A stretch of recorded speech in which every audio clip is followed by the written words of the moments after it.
Well, let's talk now to Associate Professor in Public Law at the University of Cape Town, Richard Calland, who himself nearly was part of this panel. Great to talk to you. Thanks for joining us. Let's talk about, first of all, the work that this panel had to do. Enormous responsibility. How do you think they've done? Well, Peter, good evening to you. I haven't yet had a chance to read the report. It's just come out, as you know, in the last hour. And I certainly haven't had a chance to study it. Like any important document or judgment, one would have to look very carefully at the reasoning and the basis for the decision and also the wording, because the wording may matter a lot here. However, the bottom line is a very serious and very grave one. The job of this particular independent panel was to ask themselves the question, is there sufficient evidence of either serious misconduct or a serious violation of the law? And they found that there is such sufficient evidence, and that therefore the impeachment proceedings should continue and move to phase 2, which is a full parliamentary investigation and then a vote. That's a very, very serious moment. It's the first time that an impeachment process of this sort has run in modern South Africa since 1994. It's the first time that this particular procedure of an investigation, a preliminary investigation by an independent panel has happened. There were attempts to impeach President Jacob Zuma, but this particular modality was not in place then. It is now. And a very senior independent panel chaired by a highly respected former Chief Justice, Sandile Ngcobo, has made this determination, and it's a very grave moment for democratic South Africa and a very serious moment, of course, for President Ramaphosa. What can you tell us about Section 96(2)? Because in the main, that's what comes up a lot in the recommendations. What does it tell us, and what these violations mean? Well, as I say, I barely looked at the report, Peter, perfectly honest. I was literally busy with other things and waiting its arrival. Yeah. So I haven't had a chance to look at the detail of it. What I can say is that this means an inevitable two things. Firstly, it means that Parliament now inevitably will move into the second phase of the process, where Parliament itself will have to set in motion its own investigation. That could take various months, a bit like with the Public Protector, which went through a similar two-stage process. However, that's the formal constitutional process, serious and important and to be respected. The second process is entirely political, and that's really a matter for Mr. Ramaphosa himself and his party, the ANC. And of course, this is just 3 weeks before its 5-yearly national conference. There is talk from other political parties that we can't have a head of state facing such serious charges. And I just wonder, for the country, what should he be considering this evening? Well, I think he will inevitably have to be considering, Peter, his political future.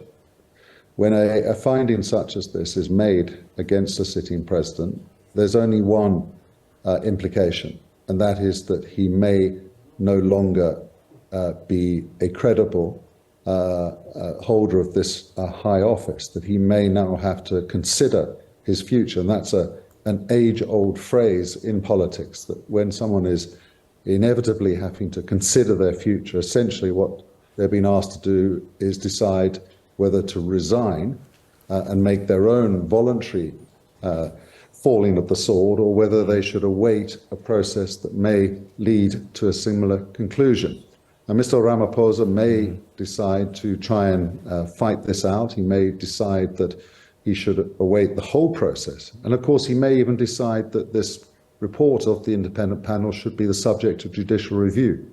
But certainly, it complicates his political future in a very significant fashion. A very dark cloud now is placed over his run-up to this election within the ANC in 3 weeks' time. And there will no doubt be many voices, some of them within his own party, and perhaps even amongst his own camp within the ANC,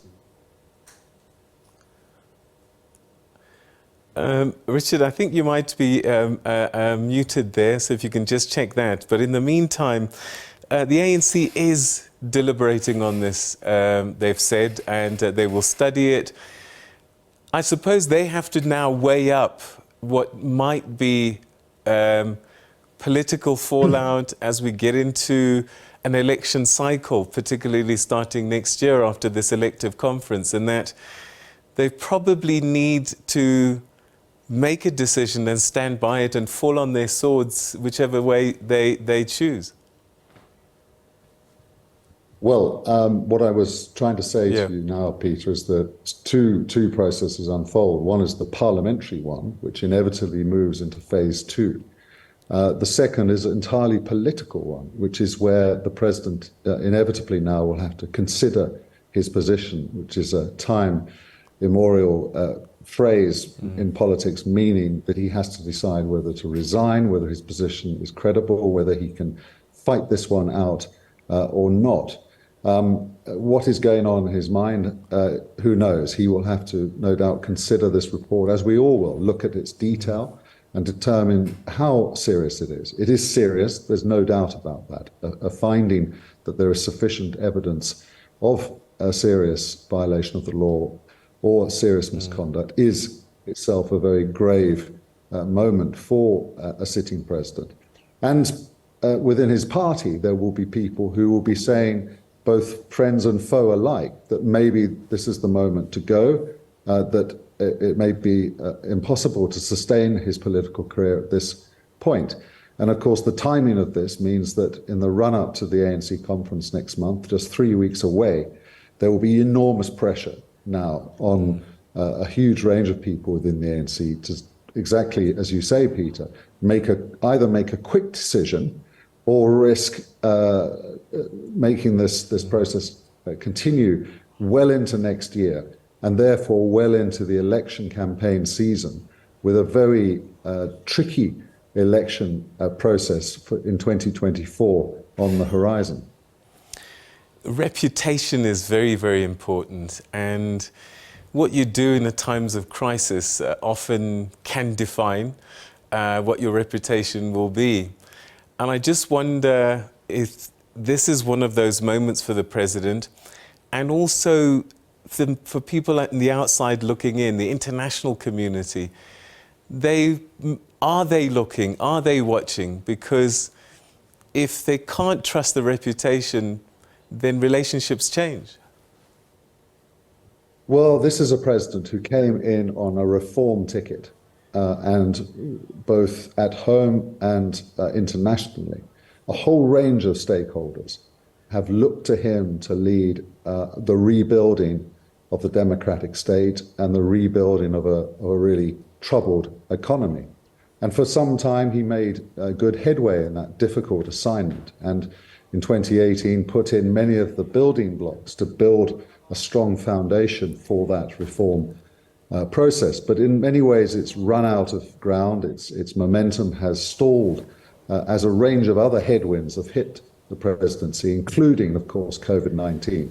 And then the Pala incident became into the public domain in June this year, and it dented his credibility.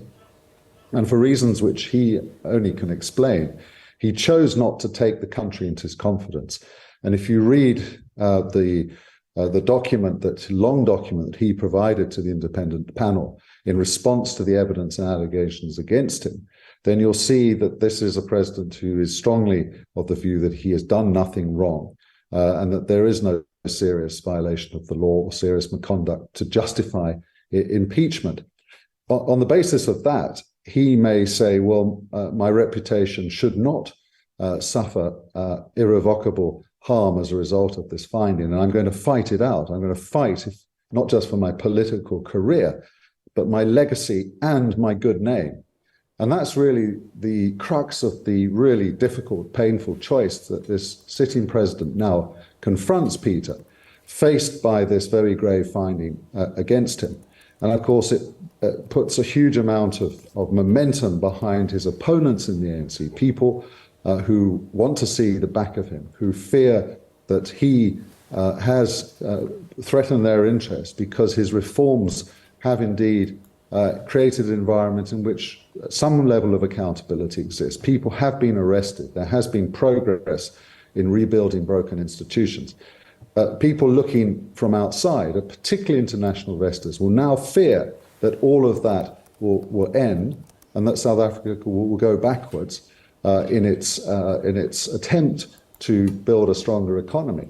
None of that is good news, except one has to recognize that this is a very important process of constitutional accountability that has unfolded. And the finding today, difficult though it will be for the country, and certainly very painful perhaps for President Ramaphosa himself, is an example of our constitutional democracy at work.